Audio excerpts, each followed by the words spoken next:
1차 토론회에서도 한동훈 전 대표, 한동훈 후보 쪽과 이렇게 좀 논쟁이 있었던 부분이 또 탄핵 관련된 부분입니다. 윤 대통령에게 하야와 관련해서 말씀을 전달한 적이 있는 것으로 예. 이제 알고 있는데 그게 시점이 언제쯤 됐고 어떤 내용이었는지가 궁금합니다. 그게 헌재 선고 한 달 전일 겁니다. 네네네.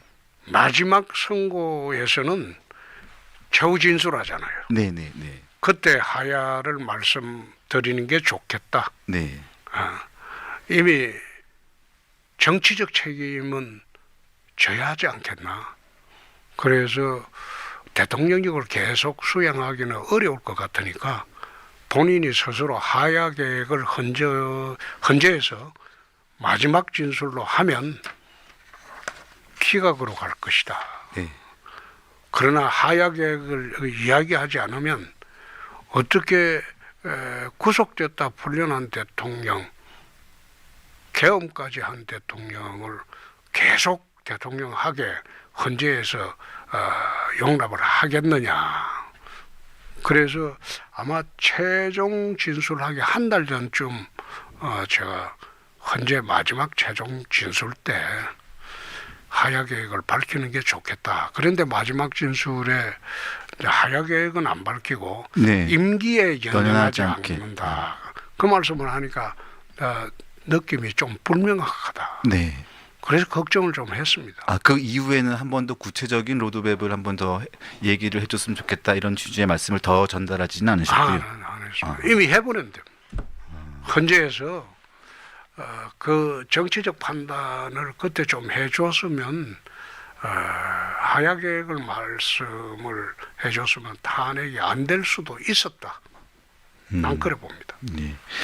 자, 그리고 그날 토론회에서 이런 논란이 오갔습니다. 윤 전 대통령 탄핵과 관련해서 탄핵까지 가기보다는 자진 하야의 기회를 줬어야 한다는 의견을 분명히 밝히셨는데요. 한 후보는 이렇게 얘기를 했습니다. 계엄에는 반대를 했는데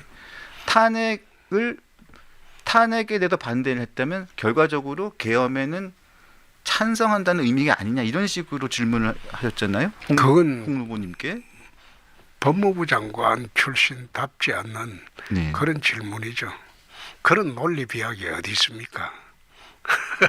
그래서 자기 편한 대로 물어본 거지 뭐. 네. 그래서 그 논리가 어떤 혹자들은 그게 그럼 중간 지역은 없는 것인가?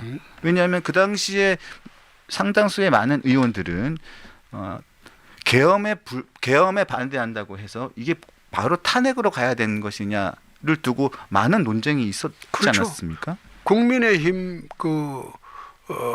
광역단체장 12명이 모여서 할 때에도 탄핵은 반대하자. 그러나 자진하야토록 우리가 추진하자. 그런 모임을 갖다가 가져가지고 발표를 한 일도 있습니다. 네. 있는데 굳이 그게 왜 계엄을 하게 되었느냐. 계엄의 가장 큰 문제점이 뭐라고 계엄의 생각하십니까? 그걸 시발점. 정치적 자폭으로 봤습니다. 정치적 자폭. 정치적 자폭으로 봤습니다. 왜 터무니없는 계엄을 꺼내들었느냐. 야당은 탄핵을 21번이나 했어. 네. 그러니까 탄핵을 하면 문제가 커지는 게 탄핵당한 사람 직무정지가 됩니다. 네. 국정이 마비되죠. 거기다가 인사청문회를 하면서 단 한 사람 동의해 준 사람이 없어요. 네. 총리도 바꾸고 싶은데 못 바꾼 거는 야당이 동의 안 해줄 것 같아서 못 바꿨습니다. 네. 국정 수행하기 어렵거든. 네. 3년 동안. 네. 거기다가 당대표라는 사람이 당대표가 돼가지고 사사건건 시비 걸고 깐족되고 한동훈 국정을 대표 말씀. 끌어갈 수가 없죠. 예. 그래서 이번 계엄과 탄핵 사태의 가장 큰 책임은 나는 윤 대통령이 첫째, 네. 두 번째가 민주당의 의회 폭거, 세 번째가 한동훈 당 대표라고 봅니다.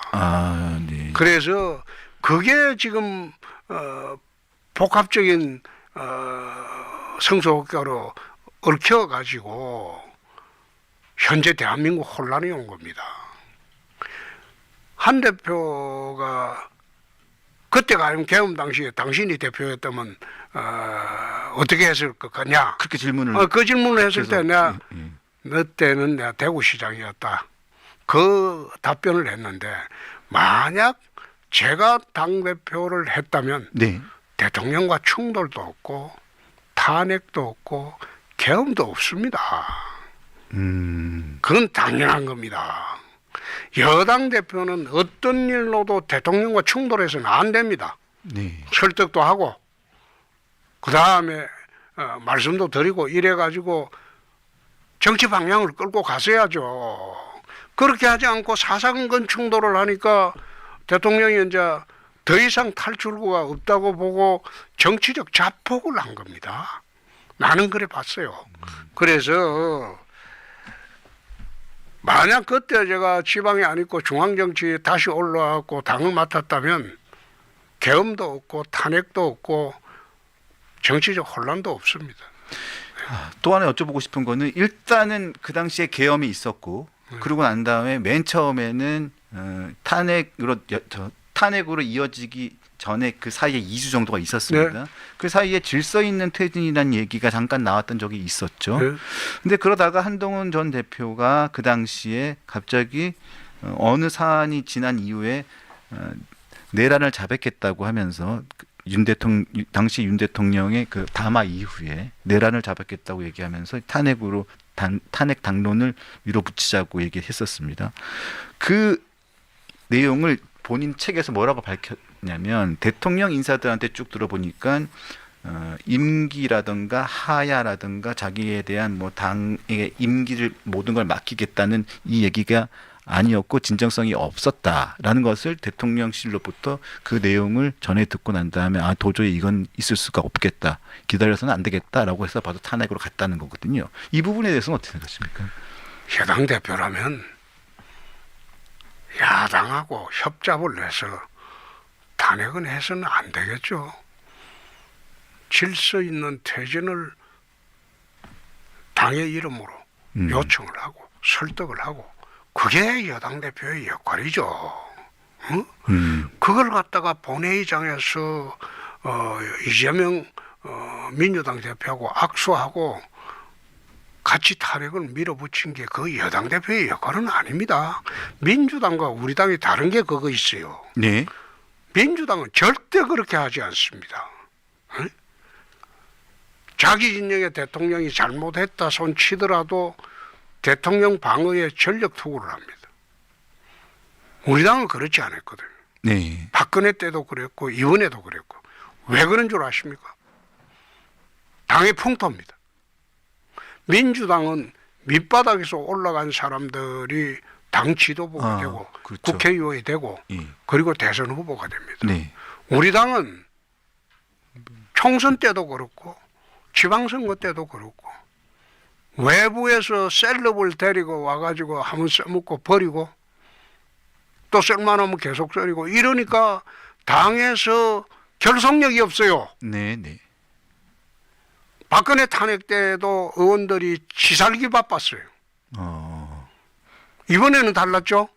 의원들이 탄핵 반대 모임도 만들고 열심히 했죠. 그러나 그게 역부족으로 그래 됐는데 이런 식으로 정치하면 안 되죠. 적과의 뭐 내통을 통해 가지고 우리가 뽑은 대통령을 자기 손으로 쫓아내는 거, 그거는 옳은 행동이 아니죠.